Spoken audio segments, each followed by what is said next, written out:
Good morning, good afternoon, good evening, ladies and gentlemen, boys and girls, no matter where you are in this wonderful country of ours. Welcome to the Emergency Management Associates Network tonight. Sorry I didn't take down my banner and my mug here while that intro is playing, but I'm still here, fortunately. I want to welcome everybody to the channel. We're coming to you from the Area Command, 392 miles west of Kitty Hawk Beach, North Carolina. Matt Martin's the first one here in the chat. Dustin came in, Pam came in, Sleeping Volcano's here. Demon Catman from the east of England. Berlinda is here. My stepson, I shouldn't even call him my stepson. I treat him like my own son because I truly believe he is. My son Paul is here. Heidi Petrick is here. Richard Smith from Nova Scotia, Canada is here. Welcome, welcome, welcome, everybody. We're glad to have you here. Anyway, guys, I want to start off with some wild weather, okay? This happened just a few days ago in August 28th. I want you to see this. I've never seen anything like this in my life. So those of you that are here, watch this. I've never seen anything like it.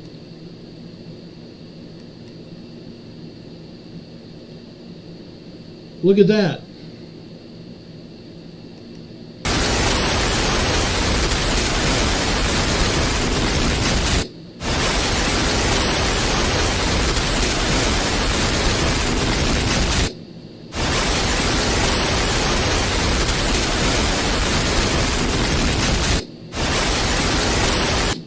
Basically what we're seeing here is it is raining very hard, and we have lightning naturally. That occurs, but I've never seen it hit the ground like this. Usually when I've seen lightning hit the ground, it causes a great big hole in the concrete or a great big hole in the ground, period. I've never seen anything like this where it goes all the way across concrete block in the parking lot or a sidewalk like I believe this is. This is incredible. Let's watch this once again.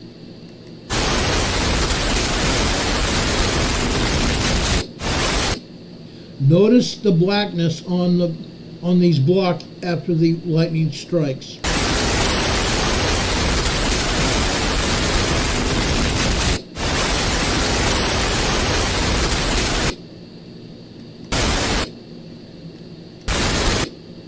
Look at that. It leaves a mark on the block here. That lightning is somewhere, I believe, around 1200 degrees Fahrenheit. That's incredible. Berlinda says she's seen snow lightning, and I have as well. But I've never seen anything like this during the summer, spring, or fall ever. Okay? I don't know where this video came from, but this is natural phenomena. It has happened. I was in a rainstorm in Denver, Colorado a lot of years ago, probably about 2002 or 3, and I saw lightning hit the ground not far from where I was at, and I was trying to lock up a gate, and I could just barely get my hands off the gate before that lightning hit, and it caused a hole in the ground. So I've never seen anything like this before, but I thought you guys might like to see it. It's incredible. It's really incredible. Now, while we're talking about lightning, let's go over to the Philippines.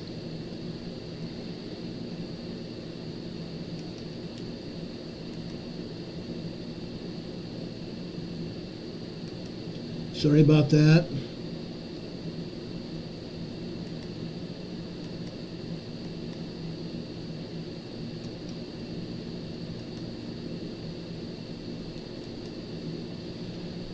Look at this. I want to play this video for you, but it's all it has in the background is someone talking Tagalog, I believe it is. So I'm not going to play that volume from the video, but I want you to see this. This is heavy rain hitting the Philippines right now.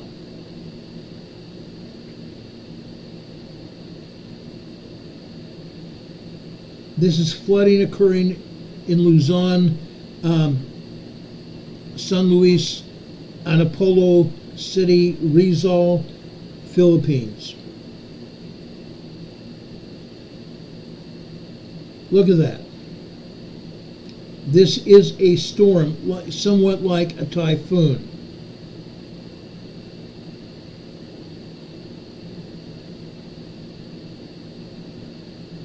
That is really incredible. Heavy duty flooding going on in the Philippines right now. Now, folks, I don't know whether they have proper drainage. Okay? I do not know whether they have proper drainage. But when that area floods, it floods in a huge way. Now, I'm going to show you some storm warnings from that area. Okay? This area here, Luzon area, duration 3 hours, affecting Bulacan, Metro Manila, Cavite, Batangas, Laguna, Quezon, and Rizal. Okay, that's today. This was issued after 11 p.m. Philippine time today. Okay, this has already happened. However, what is going on right now is somewhat astonishing. Okay.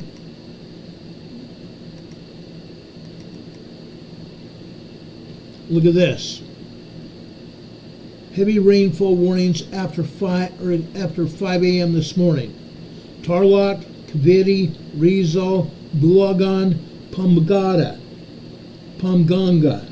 Okay? I don't know how to speak Tagalog here.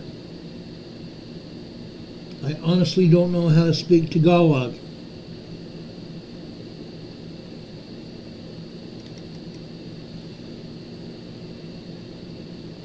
Okay, I showed you this one. It's this other one I want to show you here. Metro Manila, Zambales, and Bataan. Okay? Now my son speaks fluent Tagalog, or Tagalog, I think it's called Tagalog. Anyway, he speaks fluent Tagalog and one other dialect there in the Philippines. But more than anything, those of you that are living in the Philippines and are hearing this program tonight, there's going to be extreme flooding that there already is. Flooding and lightning. You need to understand this. Very serious, dangerous flooding and lightning. What to expect? Intense rain. Intense rain, guys. This is serious. This is very serious. Let me enlarge this a little bit more so you can see it. It's hard to see in some cases. Tropical Storm Angtang, ENTNG, Southwest Monsoon Habagat, Habagat. Intense rain. 15 to 30 minutes after the rain, expected to continue for the next 2 to 3 hours. Heavy rain. That's going on right now. Okay? What everybody is asked to do in the Philippines is community preparedness. Taking care of each other. Taking care of your friends, your neighbors, and your family. Okay?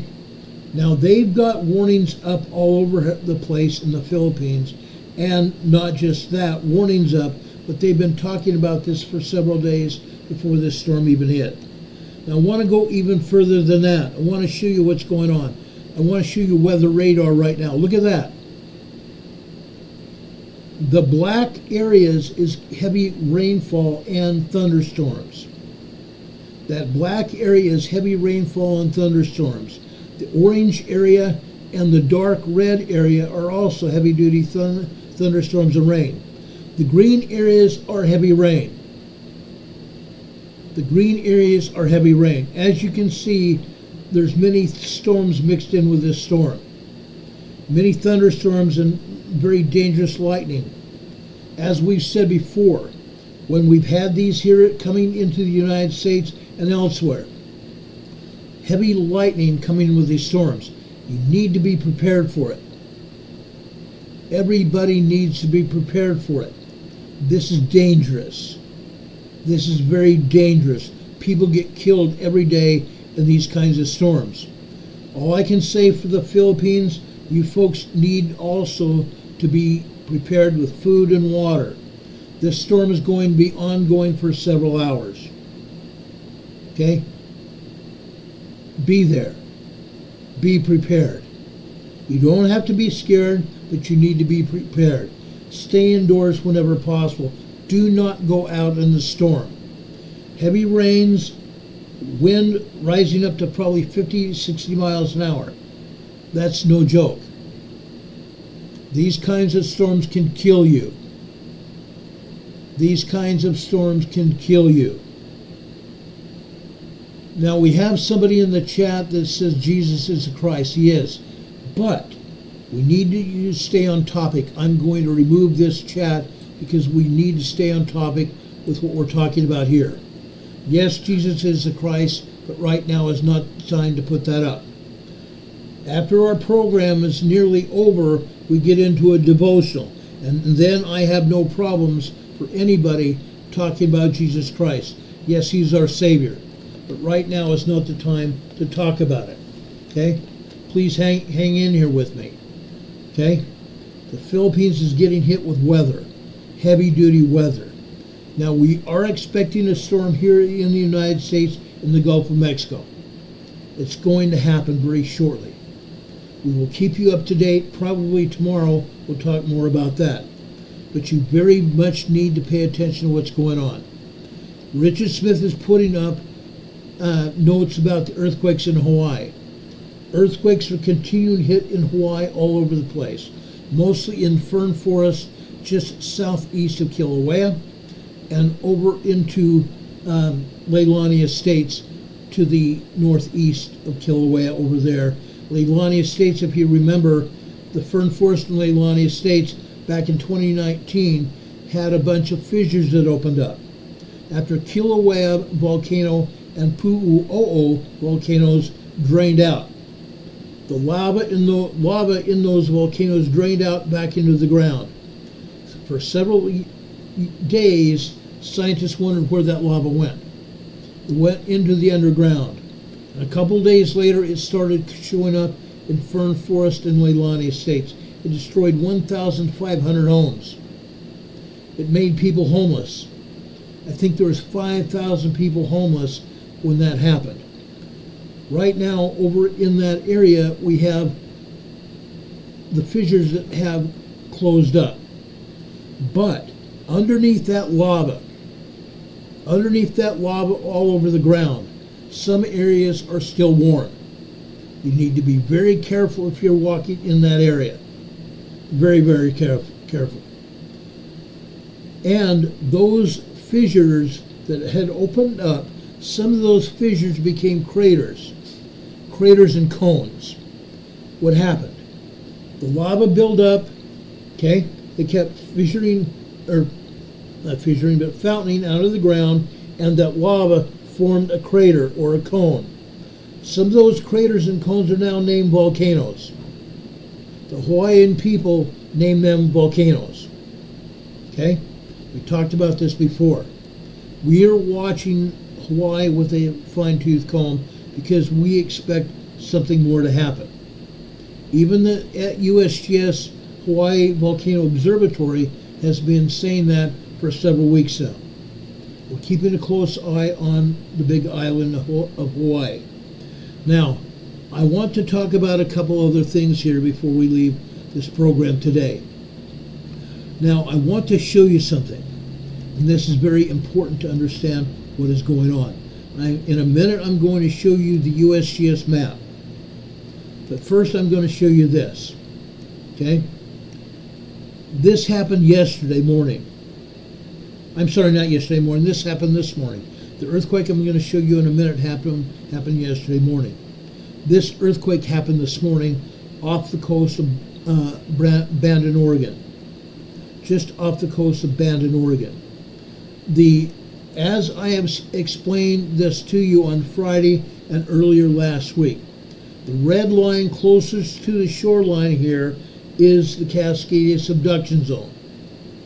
Right off the coast of Seattle and Tacoma, Washington is where we expect the Cascadia subduction zone earthquake to happen. A 9.0 to 10.0 major earthquake. Major earthquake. The earthquake today is just one more earthquake over here in the subduction zone area. the subduction zone region. Okay? Just this earthquake does not make it that more dangerous or less dangerous. This is a 4.2 earthquake off the Blanco fracture zone. That Blanco fracture zone that runs from the southwest the north. I got to get my directions straight. It runs from the southeast going to the northwest. That's a Blanco fracture zone. That other earthquake fault coming from the top of the Blanco fracture zone running north is the Juan de Fuca fault. Okay? The fault running south from the Blanco fracture zone is another fault. Okay? That fault zone runs down to even another fault. Okay? That fault is part of the Mendocino fault zone. Part of the Mendocino fault zone. Okay? It hooks up with the Cascadia subduction zone over there near the shoreline. Okay, that area is called the Triple Junction. That area is called the Triple Junction. Why? Because another fault that runs all the way through California joins there. Okay? That is called the San Andreas Fault Zone. The San Andreas Fault. So this area is a Triple Junction. It joins up with the Cascadia subduction zone and the and I can't even remember the name of that fault now. That's so stupid because I know that fault zone. I've been there, done that. But those three faults join together. And that's one of the reasons that the Cascadia subduction zone and that Cascadia megathrust earthquake that hits off the coast of Seattle-Tacoma area is going to trigger the San Andreas Fault. And then part of that magnitude 10 earthquake are going to filter down the west coast of the United States. But not before that. Okay? After that earthquake hits off the coast of Seattle and Tacoma area, it's going to be felt all the way up the coast, west coast of Canada, west coast of British Columbia, Canada. It's also going to be felt all the way to Alaska.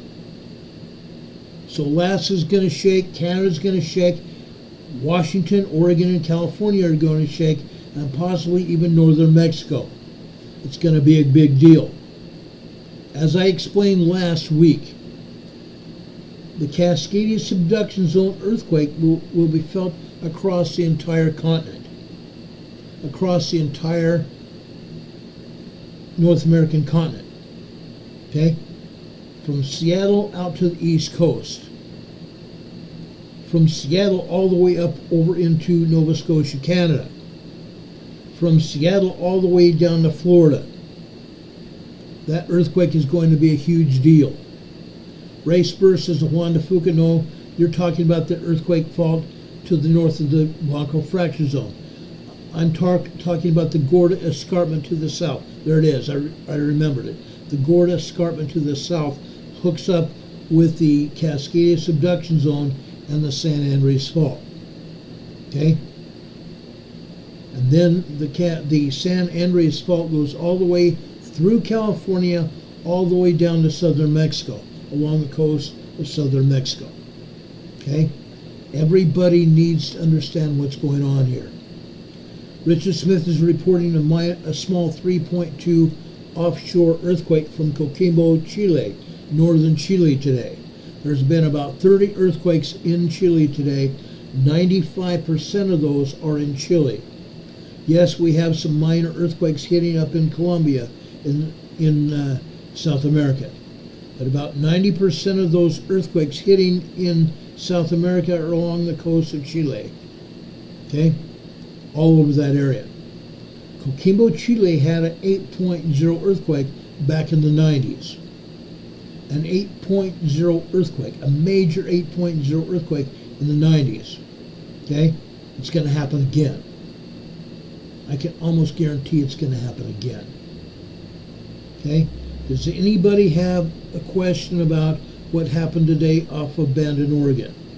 Okay? The Gorda Escarpment to the south hooks up with the Cascadia subduction zone and the San Andreas Fault.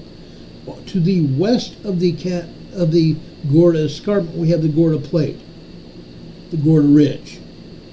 That Gorda Ridge goes up and tucks in with the Blanco Fracture Zone, which hooks up with the Juan de Fuca Fault. Any questions?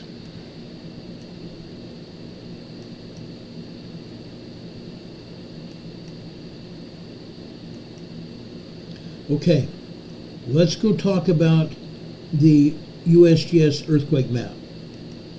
I'm going to take my mug and my EMA banner down, and you see the other earthquakes that have happened here in the United States. These are not only the only earthquakes that have hit. Again, I want to remind everyone that the USGS never shows all of the earthquakes that hit here in the U.S. or elsewhere. Okay? I'm just reminding you, the USGS never reports all the earthquakes. They ought to report all the earthquakes in the U.S. because it is a U.S. paid agency. However, they don't do that, and I've proven that in the past. Over in Montana, Lincoln, Montana, there's a 2.6 earthquake there. Over in Idaho, and I'm talking about north central Idaho, Stanley, Idaho, we have a 2.2 earthquake. Just east of there, in Challis, Idaho, we have the western edge of the Yellowstone magma chamber. This earthquake in Stanley, Idaho has nothing to do with the Yellowstone magma chamber. The 2.2 in Stanley, Idaho has to do with 3 different fault zones running north and south here. It's a 2.2 earthquake in north central Idaho. Over in the New Madrid seismic zone, Ridgely, Tennessee. This is the eastern edge of the New Madrid seismic zone. Today here in Ridgely, Tennessee, we had a 2.5 minor earthquake. We can show you seismograms, meaning the charts from the agencies that show even larger earthquakes than this here on the New Madrid seismic zone. The New Madrid seismic zone is getting ready to move, and move in a big way. I don't think we have more than 2 years before we have a major 8.0 earthquake here on the New Madrid Fault. Okay? That 8.0 earthquake will probably be centered in Missouri. But it will affect everywhere from the Great Lakes to the north, Illinois, Indiana, and Ohio, all the way down south to the Gulf of Mexico. It will affect Oklahoma. It will affect parts of Nebraska. It will affect Arkansas. It will affect Kentucky, Tennessee, Mississippi, and down into New Orleans, Louisiana. That entire area will be affected by that 8.0 earthquake. And like I said, I don't give it much more than 2 years before that happens. We've already seen earthquakes in this area before, and they continue to happen every day, and rarely does USGS even show these earthquakes to us. But today, I think they've been gracious to show us that. To the west, Crowder, Oklahoma. These earthquakes in Oklahoma, guys, are fracking operations. Oil and gas pumping operations here in Oklahoma. This is a 2.0 earthquake in Crowder, Oklahoma. It's only about a little more than 3/4 of a mile deep. Okay? 3/4 of a mile deep, 1.7 kilometers deep. To the west from there, Alex, Oklahoma. Now this is very interesting. I've never seen an earthquake here in Alex, Oklahoma. So let's zoom in here and find out more about it. Okay? Notice where this earthquake is. USGS has this as north of Alex, Oklahoma. It's not. It's south of Alex, Oklahoma. USGS has trouble differentiating between north and south on all of the earthquakes. We can't trust them. We have to verify where these earthquakes are. This is just north or southwest of Alex, Oklahoma, a 1.0 tremor. Let's zoom in here and let's see what's actually going on. See these little dots here? Each and every one of these little dots is an oil and gas pumping operation platform. Each and every one of these squares or rectangles are a pumping platform, pulling oil and gas out of the ground here. You guys say my sound is low? Okay, let me speak directly into the microphone here. I will try not to very, very far from the microphone here. I don't know why it's playing this game, but right now I'm at the point where if I increase the strength of the sound here, it might get all screwed up, and I don't want that to happen. Okay? But every one of these plots here are oil and gas platforms. If an earthquake is anywhere between 6 to 10 miles out from the platform, it is an oil and gas earthquake. An oil and gas earthquake. Richard Smith says 5x5 there in Nova Scotia, and I'm glad to hear that. Thanks, Richard. I appreciate it. But this is just one of many earthquakes. Again, USGS is not always telling us about everything that happens here.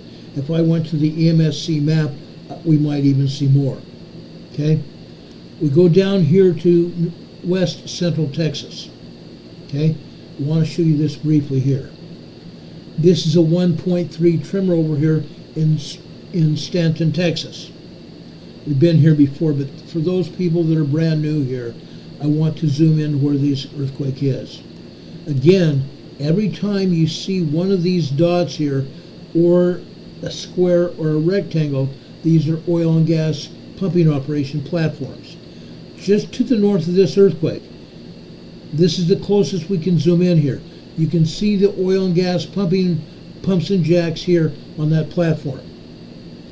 To the east, you can also see one of the pumps and jacks there. This is an oil and gas earthquake. Whether or not one of these plots has a pumping jack or pump there is immaterial. Why? Because man has drilled into the core of the earth. Into the crust of the earth to obtain gas and oil. When they do that, that automatically becomes a man-made earthquake fault. Any hole in the ground that deep becomes an earthquake fault. And when seismic energy comes from the west coast over here, it causes rock to fracture inside that hole, causing earth movement. That is why we have earthquakes in this area. That is why we continue to have earthquakes here in Texas and Oklahoma. Just to the north of that quake is Sand Springs, Texas. Sand Springs, Texas. The same thing applies here. You see these dots on the ground, and as I zoom in, they become rectangles and squares here. Again, these are oil and gas pumping operations. You can see that sort of rectangle there just to the south of that, to the southwest of this earthquake. This is a 1.1 tremor there in Sand Springs, Texas. Okay, let's show you one more here while we're here. We go almost directly west. This is near Ackerley, Texas. This is a 2.8 minor earthquake here. Let's show you where this is as well. Right away, we automatically see these oil and gas pumping operation platforms. They're all over the place. You see that building here to the south. Sometimes they put the oil and gas pump inside those buildings to protect it from either rain or protect it from lightning. These pumps and jacks are steel. And you can see the other platforms all over this area. Within 6 to 10 miles away from these pumps and jacks, if there's an earthquake, it is a pump and jack oil fracking earthquake. So all over there, west central Texas. Down here in southern Texas, over here, Mentone, Texas, we have a 2.0 earthquake there. A 2.0 earthquake. But it's not the only earthquake that's hit. This is a 2.0 here, and just to the south of there is a 1.7 tremor here near Toyah, Texas. Toyah, Texas. So Mentone and Toyah, Texas here. And again, you see the oil and gas platforms here on this map. We go further west here, just to the northwest of that earthquake. This is also 53 kilometers northwest of Toyah, Texas. It's a 1.5 tremor. To the southwest of there, also 58 kilometers west-north, it says west-northwest of Toyah, it's west-southwest of Toyah, Texas. A 1.6 tremor here. This is normal. This is entirely normal for this area. We have a lot of earthquakes here. You go further south, you see another earthquake here. This is Tilden, Texas. Tilden, Texas. It's a 1.8 tremor here. Let's try to zoom in here and see what we have here.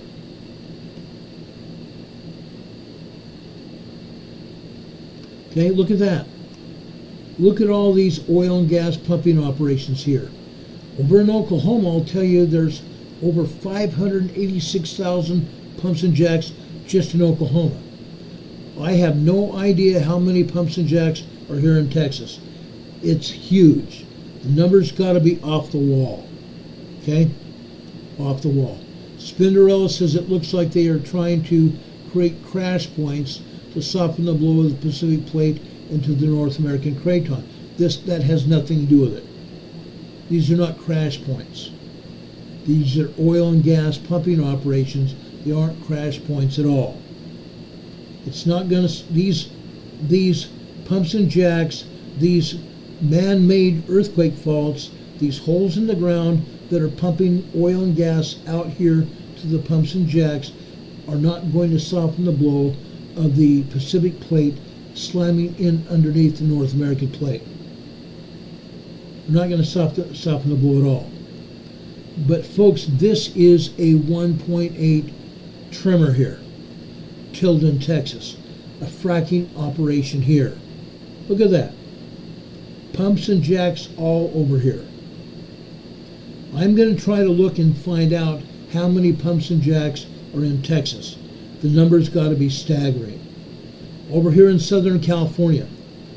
Last week we talked about Southern California going to have a good-sized earthquake here. It's coming. It is coming. We have two earthquakes off the coast of Los Angeles here. This is south, actually it's not south, it's west of Rancho Palos Verdes, California. This is a 2.0 earthquake out here just west of Los Angeles Harbor. We have a bunch of earthquakes here, okay? They say this is west of Rancho Palos Verdes. This is northwest of Rancho Palos Verdes here. This is a 2.9 minor earthquake. Right next to it, another 2.9, 3.0. I need to say this. Anytime you see a 0.9 anything, whether it's a 0.9, a 1.9, 2.9, 3.9, whatever, those earthquakes are probably larger earthquakes. Because USGS and the other agencies now are downgrading the quakes to the nearest 0.9. They're constantly downgrading the quakes to the nearest 0.9. So this may very well be at least a 3.0 or larger. 3.0 small quake, 2.9 minor quake. Okay? So these two earthquakes here are 2.9 earthquakes. Right next to it is a 1.9, 2.0 quake. Just to the north of that is another 1.7 tremor here. South there, this is a 2.3 earthquake here. Again, this is off the coast of Los Angeles. Off the coast of Los Angeles. Now, while we're talking about Rancho Palos Verdes, let's go and take a look at Rancho Palos Verdes. Right here. My wife lived right along the coastline. Right along the coastline here. Rancho Palos Verdes. RPV is what they used to call it. Rancho Palos Verdes has a lot of problems here. During this past spring and early summer, this area got a lot of rain. The entire Southern California area got smacked around with rain. And as a result of the rain, the landslides all over Los Angeles County and out east and out south in Orange County have been plaguing the areas. Rancho Palos Verdes, with all those beautiful homes that are built up here in this area, the landslides have happened. Some homes have been sliding down the hills they've been built on. Other homes have had landslides hit the back of their backyards. And as a result, their homes have been pushed out towards the street. Now, California Edison, who provides electricity for most of Los Angeles, California Edison has now shut off electricity to some areas of Rancho Palos Verdes. A total of 140 homes or more have been plagued with power shutoffs. This is right smack dab in the middle of a huge temperature situation. They've been facing 90 degree to 100 degree temperatures here in Rancho Palos Verdes. So these people have no air conditioning. They have no fans that they can run because there's no electricity. However, there is running water. Los Angeles County has made sure that they have gasoline-powered power stations set up to keep the water going. But these homes are without electricity. Residents have now left Rancho Palos Verdes in some cases and gone out to motels, cheap motels, out of the area so they can at least live with some kind of air conditioning, because their homes are not getting it. Their homes are not getting it.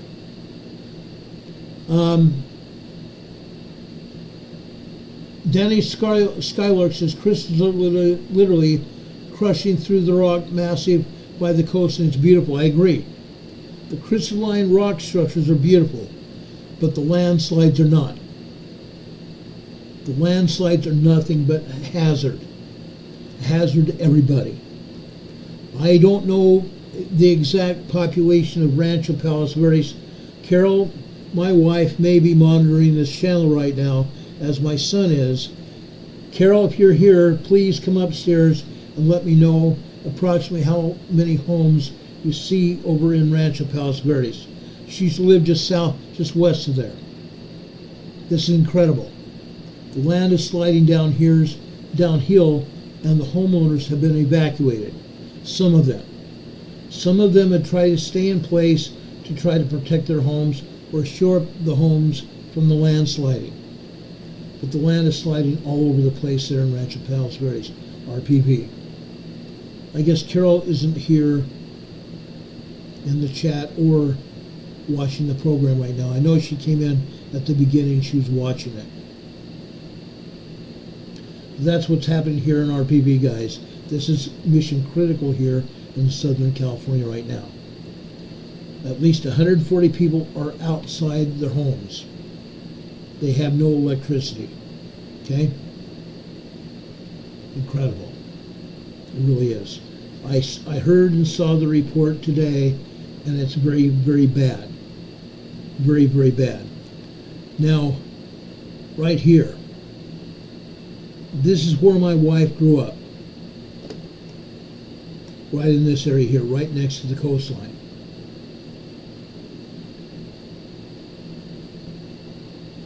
That's where Carol grew up here.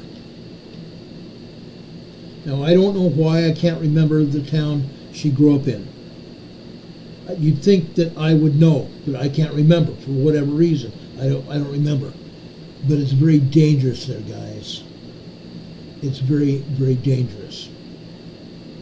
Anybody have any questions about that? Any questions about that?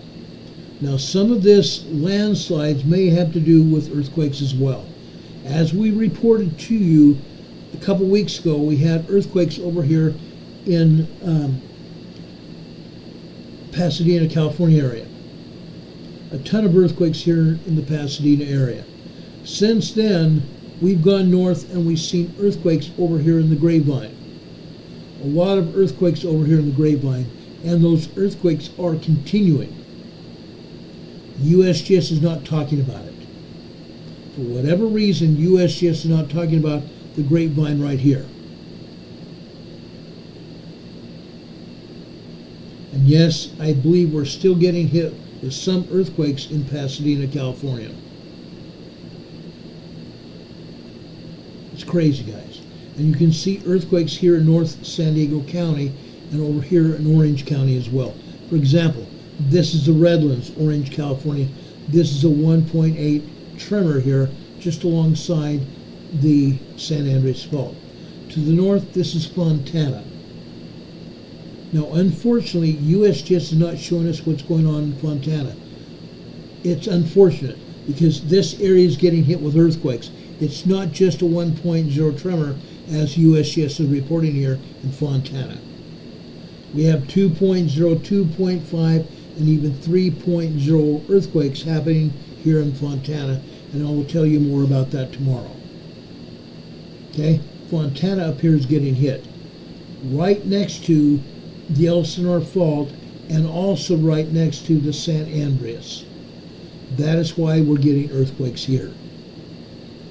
But you can see the earthquakes happening here in San Diego County here. This is apparently, this is not San Diego here. This is actually Imperial Valley, just on the other side of the Chocolate Mountains here. The Chocolate Mountains divide the Imperial Valley from San Diego County. This is Ocotillo Wells. It's a 1.0 tremor here. This is a 0.5 microquake. This is a swarm, guys. It's not a small deal. This is 0.9 1.0 tremor here. This is a 2.2 earthquake, Ocotillo Wells. Further south here, this is a 2.0 also in Ocotillo Wells. This is in the foothills, the eastern foothills of the Chocolate Mountains. If you remember the movie Top Gun, the pilots and the film company had the pilots fly over the Chocolate Mountains en route to El Centro Naval Air Station. Okay, you see beautiful footage of the pilots going over the Chocolate Mountains here. This is a 1.3 tremor here. Right next to it is also 1.3. Just to the east of there is a nearly 1.0 tremor here. To the north, Borrego Springs, San Diego County, northeast San Diego County, northeast San Diego County. Terry Close says nothing left of Yellowstone. That's bull. It's bull. Don't pay attention to anybody saying nothing's left of Yellowstone. Yellowstone is not. I repeat, Yellowstone is not anywhere close to disappearing or erupting. It's not going to happen. I'm going to tell you that. I monitor Yellowstone like a fine-tooth comb as well. I know what's going on. The University of Utah Seismology Station monitors 27 seismographs in Yellowstone that they place there. All we're getting in Yellowstone are minor tremors, and occasionally a 2.0 minor earthquake. Yellowstone is nowhere near ready to erupt, and it's not going to. And when it happens, I will tell you about it. When the earthquakes become more regular, and I'm talking about 2.0, 3.0, 4.0 earthquakes happening on a regular basis, and we see more earthquakes under Yellowstone Lake, then I will report to you that there's a problem in Yellowstone. But I'm going to tell you right now, Yellowstone is not anywhere close to blowing up. It's not going to happen. It's not going to erupt anytime soon. Okay? I've been monitoring it. I've been watching all the YouTube videos about it. Yellowstone is nowhere near ready to erupt. Okay?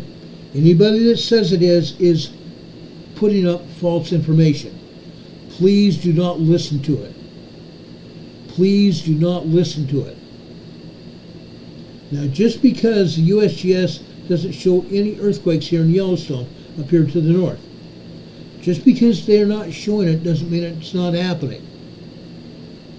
Let's zoom in here. I want to show you this.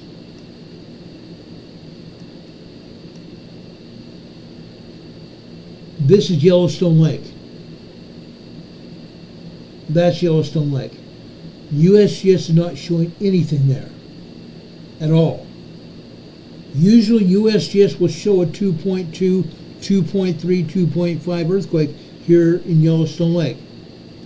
Now, why am I showing you Yellowstone Lake in particular? Because a couple of years ago, there was what they called a magma dike. A magma dike.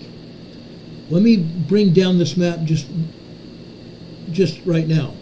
I want to show you what a magma dike is.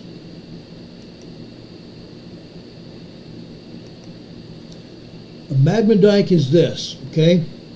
It looks similar to this. It's like a pyramid or a triangle going up to the surface of the earth.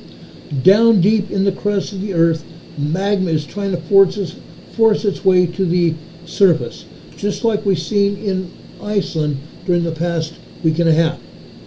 There was a magma dike underneath Yellowstone Lake and was trying to force its way up. Now, yes, the magma got close to the surface, got close to the underside of the lake. Why do we know that? Because Yellowstone Lake started warming up. Yellowstone Lake is still warm.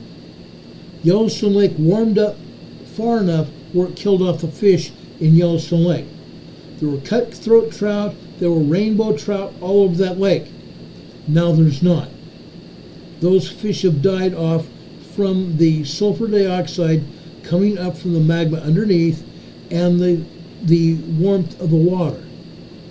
Okay, that's what's happened. There is no magma dike right now forcing its way up to the surface. The magma dike has calmed down. If it starts coming up again, I'll report it. I promise you that. I will talk about it. But for right now, it's not happening. And I don't believe it's going to happen anytime soon. Anybody have any questions about that? I want to put that rumor to rest. A lot of people talk about it, but it's not anything to be concerned about. It's false information. I can guarantee you it's false information.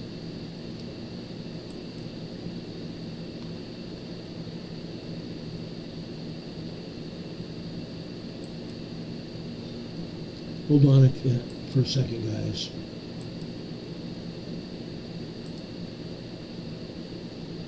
I just want to make sure none of this is going to happen again. Guys, we can't believe anything like that.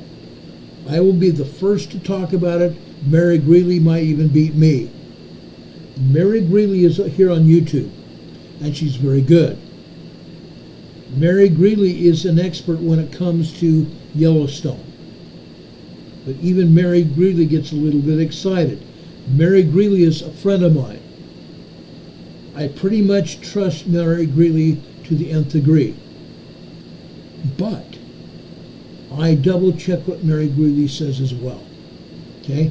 I trust her even with my life. She's a good friend. She's a good lady. But again, Yellowstone is nowhere close to erupting at all. It's not going to happen anytime soon. Okay? Like I said, there's an earthquake up here in Lincoln, Montana. Another one out west here in Idaho. North central Idaho. This earthquake here in north central Idaho is right next to three different faults. Right next to literally three different faults. One fault there to the west of there, another fault there to the west of there, and even another one out here. Okay? It's not going to happen, guys. Just because we have earthquakes here doesn't mean it's going to happen. Yellowstone is nowhere close to erupting. And yes, please stay on target. Stay on target with what we're talking about. We need to stay on topic. We need to stay on topic. Okay? Now we've had another earthquake over here in Oklahoma. This one is in Calumet, Oklahoma. It's a 2.2 minor earthquake. Again, it's right smack dab in the middle of an oil and gas pumping operation. Okay? Further south, I want to show you down here in Central America here. This is Lucas Cuiavini, Mexico, southern Mexico. This is a 4.3 earthquake here. Now again, USGS rarely even shows us these earthquakes. Rarely, if ever, they will show an earthquake here in southern Mexico. I'm surprised they're showing us this. There's probably a good half dozen 4.0, 4.5 earthquakes here in southern Mexico. Rarely do they ever show it to us, and I don't think they're even being honest with us now, because I know there's at least 6 4.0 large earthquakes here in southern Mexico. There's probably 3 dozen 2.0 to 3.5 earthquakes also here in southern Mexico, for a total of about 36 earthquakes here in southern Mexico. They're not showing them to us. They're not even showing us all the earthquakes here in Central America, about 10 earthquakes here in Central America. Again, anywhere from 2.5 to 3.9 earthquakes here in Central America. South of Panama. South of Panama. Folks, this is an earthquake zone. This is an earthquake zone. This is a 4.8 south of Panama here. It's on the plate here. It's on the plate. It's part of the Cocos Plate here. This is a 4.8 off the southern coast of Panama, a 4.8 moderate earthquake. This is also 10 kilometers deep. 10 kilometers deep, 6.2 miles deep. Going further south here, this is far off the coast of Chile. This is southeast of Easter Island. This is a large 5.1 earthquake. A large 5.1 earthquake. Over here in South America, like I said, there's probably 36, well, I dare to say there was 36 earthquakes here earlier. This earthquake over here along the coast of north central Chile here, this is a 3.9, 4.0 earthquake. To the north here, this is Calama, Chile. Calama, Chile. This is a moderate 4.3, 123 kilometers deep. Still a fairly shallow earthquake. Over here, this is over in the Argentine-Chilean border region. Chilean-Argentina border region. This is 101 kilometers west-northwest of El Aguilar, Argentina. El Aguilar, Argentina. A 4.5 earthquake. This is even deeper, but it's still very fairly shallow. This is 217 kilometers deep. Okay? Further west, this is south of Tonga, or south of Fiji area. This is another 4.0 earthquake here. A large 5.0 earthquake here. This is a very deep earthquake. 524 kilometers deep. 524 kilometers deep. Keep your mind on that 5.0. I'm going to point out this earthquake just north of there, also in Fiji. This is a 4.5 earthquake, 570 kilometers deep. To the south, this one is in New Zealand. This is just between the 2 islands of New Zealand. Okay? Let's zoom in here. This is in what they call the Cook Strait here. The Cook Strait. Folks, this is a 3.5 small earthquake here. Now, this is not the only earthquake here. For whatever reason, USGS is only showing this earthquake. There's also at least 3 other earthquakes here. To the west of there, there's a 2.7 and a 3.0. To the southeast, there's another 3.2. Down here on the South Island, there's 2.5s, 2.7s, and a 3.5 down south. They're not showing all the earthquakes. On the North Island, North Raoul Island here in New Zealand, we have earthquakes all over this area. Literally. They're not showing any of the earthquakes here. Up here in what we call the Catcher's Mitt, this is called the Bay of Plenty. The Bay of Plenty. There are plenty of earthquakes here as well. 2.5s, 3.5s, and 3.7 earthquakes here in the Bay of Plenty. I'm going to zoom in here really quick and show you another island here. There's a volcano and it is moving. This volcano is White Island Volcano. White Island Volcano. You might have heard this volcano erupting several years back. The eruption of that volcano killed some people because there was a whaleboat that was put off of a cruise ship nearby that was letting people come here to White Island to explore. When those people were on the island, the earth moved up and the volcano erupted. Even one American was killed, and I think 3 people from Australia were also injured and killed. White Island Volcano is active there, up here in the Bay of Plenty in New Zealand here. And there's other earthquakes here as well. Over here in south central Indonesia, again, they're not showing us all the earthquakes. There are about 20 earthquakes here in Indonesia. This is a 4.4 earthquake here at ENDE, Indonesia. This is 65 kilometers deep. Over here on the north end of Sumatra Island, Indonesia. This is a 5.0 earthquake here. A 5.0 earthquake, 10 kilometers deep. Excuse me. Sorry about that. Up here to the north. This is near Taiwan. This is very close to Taiwan shoreline here, eastern Taiwan. I want to show you this. This is important. Just barely offshore, 11 kilometers southeast Hualien City, Taiwan. This is another 5.0 earthquake. Another 5.0 earthquake. Now, folks, these earthquakes are large. This earthquake here is a large earthquake. It's only 28 kilometers deep. It's fairly shallow. That means the people over here on Taiwan felt that earthquake. Even though this was 11 kilometers offshore, the people here felt it. Okay?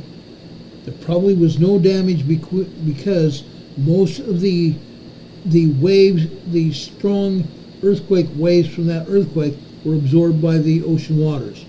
But that doesn't mean the people in Taiwan didn't at least feel some part of that earthquake. Okay?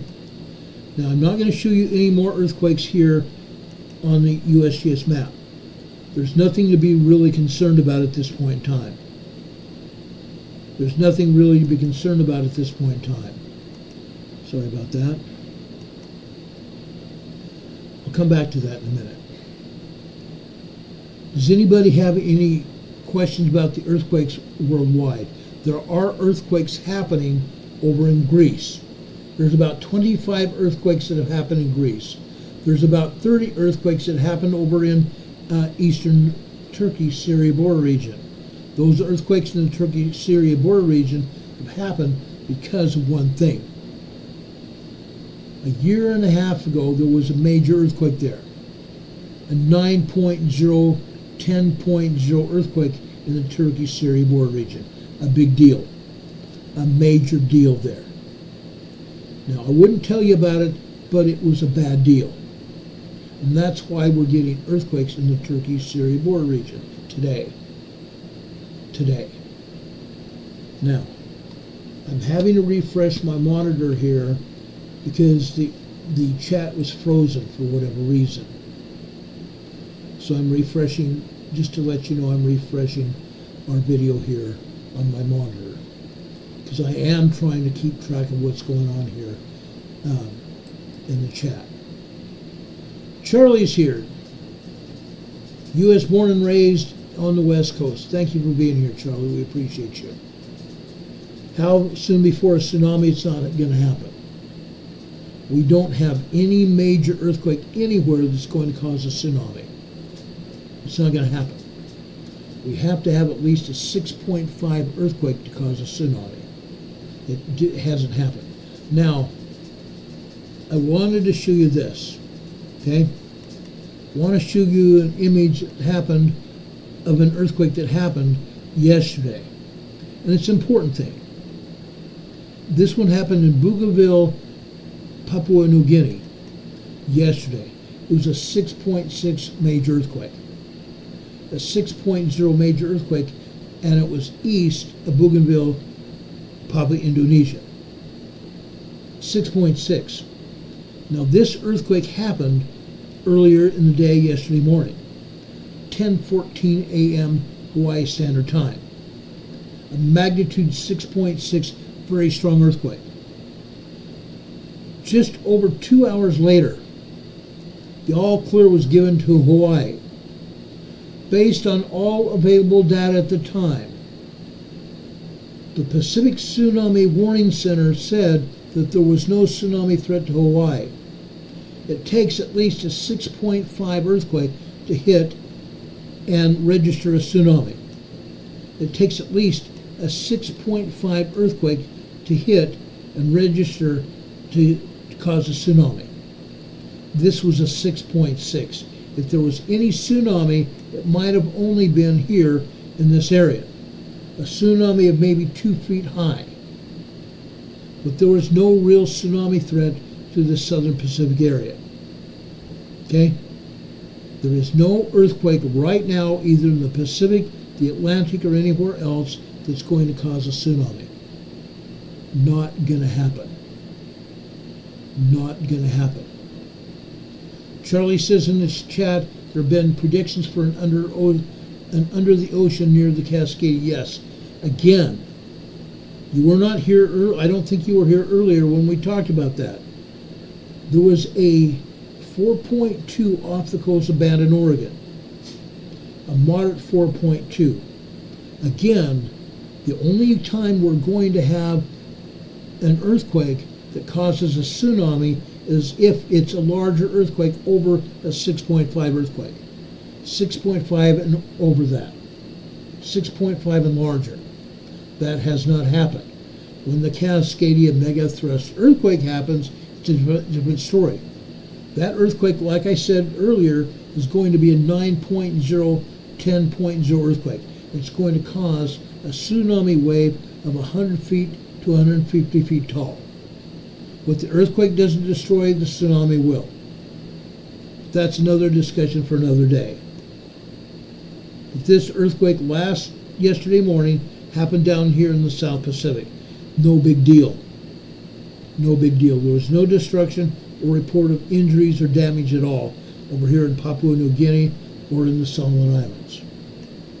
Any questions about that? Any questions about that? It's important. We need to talk about it. We just did. Now, folks, I have something else I want to talk to you about. Please stand here with me. I want to talk about the holiday that we're celebrating right now. A lot of people don't even realize why we celebrate Labor Day. I'm going to tell you the story. Okay? I'm going to tell you a story right now.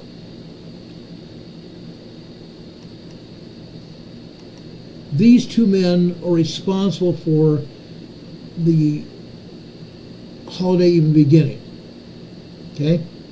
Labor Day in the United States, 130 years ago. 130 years ago in 2 days. Before it was a federal holiday, Labor Day was recognized by labor activists and individual states.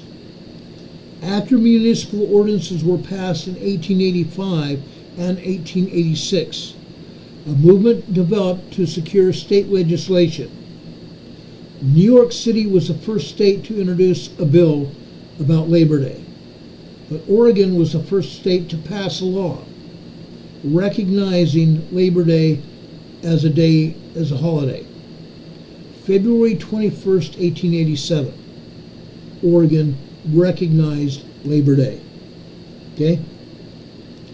Then, later on, in 1887,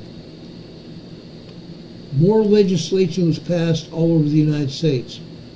4 more states, Colorado, Massachusetts, New Jersey, and New York passed laws creating Labor Day holiday.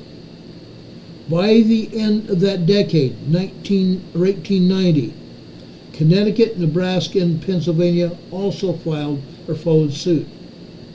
By 1894, 23 more states adopted the holiday as Labor Day. On June 28, 1894, Congress passed an act making the first Monday in September of each year a legal holiday. 1894.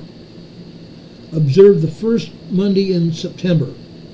Labor Day is an annual celebration of the social and economic achievements of American workers. The holiday is rooted in the late 19th century, when labor activists pushed for a federal holiday to recognize the many contributions workers made to America's strength, prosperity, and well-being.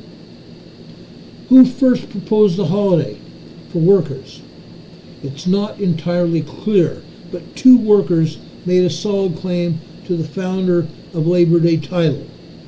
Some records show in 1882, Peter J. McGuire, who's on the left, who was the General Secretary of the Brotherhood of Carpenters and Joiners and co-founder of the American Federation of Labor, the AFL, now known as the AFL-CIO. He suggested setting aside a day for a general holiday for the laboring classes to honor those who from rude nature have delved and carved all the grandeur we behold. Peter McGuire on the right-hand side. He made the place for Labor Day history, and that has not gone unchallenged. Many believe that the machinist Matthew McGuire, not Peter McGuire, founded the holiday. Both men can be recognized as founding the holiday.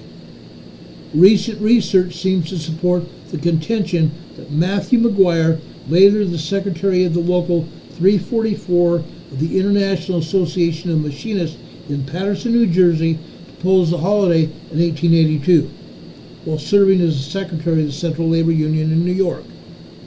According to the New Jersey Historical Society, after President Cleveland signed the law creating National Labor Day, the Paterson Morning Call published an opinion piece stating that the souvenir pin should go to Alderman Matthew McGuire of the city, who is an undisputed author of Labor Day as a holiday. Both McGuires attended the country's first Labor Day parade in New York that year. Let me put up that parade again. It was the first parade in New York founding Labor Day, right here. First Labor Day parade. However, it was not the last. The next year they threw another larger parade. And ever since there have been parades in New York honoring Labor Day. The first Labor Day holiday was celebrated on September 5th, 1882. So right now we are 130 years after that. So we're celebrating a holiday that's been in the United States now for 130 years. Okay? The first Labor Day created September 5th, 1882 in New York City in accordance with the plans of the Central Labor Union in New York. The Central Labor Union held its second Labor Day holiday just a year later on September 5th, 1883. Like I said, by 1894, 23 more states adopted the holiday. On June 28, 1894, President Grover Cleveland signed a law making the first Monday in September of each year a national holiday. Many Americans celebrate Labor Day with parades and picnics and parties all over the United States. Festivities very similar to these outlined by the first proposal for a holiday, which suggested that the day be observed with a street parade to exhibit the strength and esprit de corps of the trade and labor organizations of the community, followed by a festival for the recreation and amusement of the workers and their families. This became the pattern for celebrations of Labor Day all throughout the United States. Speeches by prominent men and women were introduced later, and that's still happening today. There are people and speeches all over New York City and over the East Coast, as more emphasis was placed upon the economic and civic significance of the holiday. Still later, by a resolution of the American Federation of Labor Convention of 1909, The Sunday preceding Labor Day was adopted as Labor Sunday and dedicated to the spiritual and educational aspects of the labor movement. American labor has raised the nation's standards for liberty, and contributed to the greatest production that the world has ever known. And the labor movement has brought us closer to the realization of our traditional ideals of economic and political democracy. It is appropriate, therefore, that the nation pays tribute on Labor Day to the creator and so much of the nation's strength, freedom, and leadership, the American worker. The American worker. So I today pay tribute to those men that I showed you and all American workers around the country, including federal employees. Federal employees. Federal employees have the comeuppance of being one of the largest employee groups in the U.S. The Federal Employees Union has the prominence of being the largest employees union in the United States. The federal government employs more people than any other company in the U.S. Okay?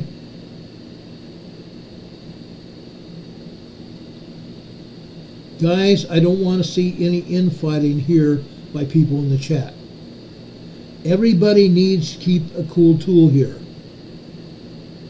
Everybody needs to keep a cool tool here. Okay? Everybody needs to keep their head on a swivel. That's true. Everybody needs to keep their head on a swivel. But folks, we need to keep it cool. We need to get along. I'm not going to allow anyone to beat somebody else up here in the chat. I'm definitely not going to allow trolls, and I'm not going to allow anybody else either. So Charlie and Raceburg got into it, and they've been put on a temporary hold here in the chat. I apologize for it, but that's the way it is. We need to behave. Okay? Does anybody have any questions about anything we discussed tonight? Okay? I wanted to make sure we talked about this because I thought it was not just helpful, but I thought we need to do it. Now, do I recognize Labor Day?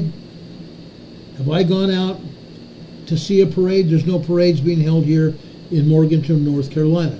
I'm sure there was somewhat of a parade in Charlotte. I'm sure there's a big parade in New York. Okay? I know that. Most people all throughout the United States have a barbecue in their backyard, or a barbecue at the beach, or wherever. Most people have it as a day to just have a day together as a family. That's what we've always done when I was growing up, and that's what we will always do. Many times people here in the United States labor on Labor Day. The only people that get any vacation are federal employees and banks. Federal employees, not just federal employees, but federal, county, and state employees throughout the United States get a day off, as well as the bank people. Everybody else has to work. That's just how it is. Richard Smith is saying another 2.7 earthquake just hit off the coast of Northern California. Not surprising. Not surprising. Okay? I've seen this happen more times than not. It's insane almost. It's literally insane. I've seen this happen over and over and over throughout my days here talking about earthquakes. There's always some earthquake hitting the north coast of the United States, or the west coast of the United States. Always, over and over again. Now, I just took the map down. I'm putting it back up right now. Let's go take a look at that earthquake.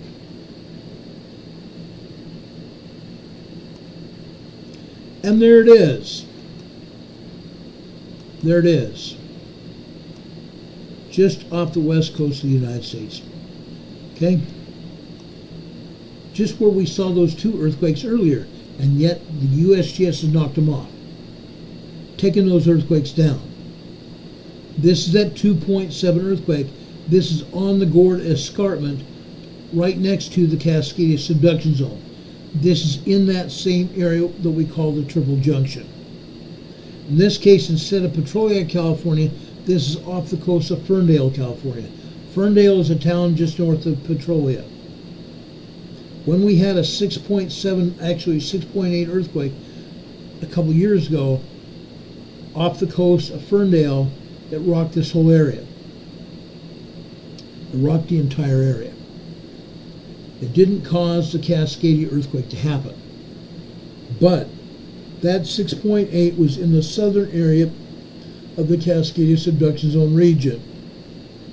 We're going to have more earthquakes like it. We are going to have more earthquakes like it. Okay? That's what's going on here. Any other comments or questions about earthquakes? This earthquake is just south of the San Francisco Bay Area, Fremont, California. This is approximately, I want to say 4 miles, 8 kilometers southeast of Fremont, California. It's on the Hayward Fault. It's on the Hayward Fault right here. The Hayward Fault, I think the Hayward Fault sees some 300 earthquakes every year. Every year. This is one more of these earthquakes. Okay? All right. That's going to end it with earthquakes today, guys. I've talked about earthquakes. I've talked about storms. I've also talked about the founding of Labor Day. Folks, I now want to go over to the scriptures and talk about something very important. Okay? I want to talk about Christ. Okay? Over in Hebrews chapter 2, starting in verse 6. But one in a certain place testified, saying, What is man, that thou art mindful of him? Or the Son of Man, that thou visitest him? Thou madest him a little lower than the angels. Thou crownest him with glory and honor, and did set him above over the works of thy hands. Thou hast put all things under his feet. For in that he hath put all in subjection under him. He left nothing that is under him. He left nothing that is not put under him. But now we see not yet all things put under him.